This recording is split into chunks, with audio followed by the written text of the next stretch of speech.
सावन भादवन गिरवल जैसे बादल करिया वैसे तोरे भक्त वरदाई मन मोरे हरिया सावन भादवन गिरवल जैसे बादल करिया वैसे तोरे भक्त वरदाई मन मोरे हरिया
जैसे बदर करिया वैसे तोर भक्ति बरदाई मन मोरे हरिया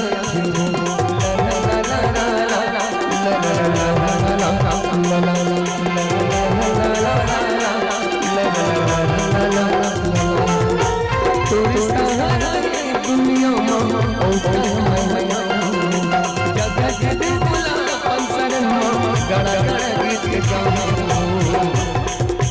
माथे नवा के ज्योति जला जय माता दी जय तारा लगा माथे नवा के ज्योति जला जय माता दी जय तारा लगा हम तो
ए बाबू 5 5 10 दू 1 नंबर हमर नगर नगर के नाम 5 5 10 दू 1 नंबर हमर नगर नगर के नाम शीतला माँ के मंदिर ओकर ऊपर नीम के डारा 1 नंबर हमर नगर नगर के नाम कुआं के पानी मीठा नल के पानी खारा 1 नंबर हमर नगर नगर के नाम। एक सवाल आए है और सवाल के भेजे है आदि जैन जी बर जोरदार। कहा है आदि जैन भैया, हाथ उठाओ। आदि जैन बर जोरदार ताली बजना चाहिए। 500 रुपये भेजे है और शायरी इतना जबरदस्त लिख के भेजे है, शायरी इतना जबरदस्त लिख के भेजे है, ऐसे लगत 500 वापिस कर दूं का। सारी बोलत हूँ आदि जैन लिखे भैया कि आता हूँ महाकाल तरदर पे अपना सिर झुकाने को। वाह वाह बोलो गुड्डू, वाह वाह वाह वाह वाह। कि आता हूँ महाकाल तरदर पे अपना सिर झुकाने को और 100 जन्म भी कम है बाबा एहसान तेरा चुकाने को। कि दुश्मनों की